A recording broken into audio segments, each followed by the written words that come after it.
So with RLE, we expect patients to come in the next day and be seeing very well. Most of our patients will drive themselves in the following day. So technical recovery is 6 weeks after surgery, and we give drops during that time to prevent inflammation and infection. So technically the healing time is 6 weeks, but most people are functional by the next day and back to their normal activities a day or two after the surgery.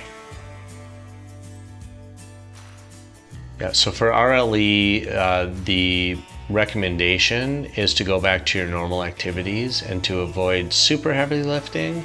I normally tell patients that they can go back to the gym and go back to their normal exercise routine right away, even the next day, but to try to avoid setting any personal records during that first week after surgery. The normal workout routine is fine. We also want to avoid a prolonged head down position. Like if you're getting a massage for an hour, we want to avoid that because the lens needs to settle into the capsule.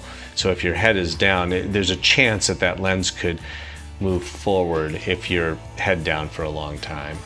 After 1 week, we don't have to worry about it at all.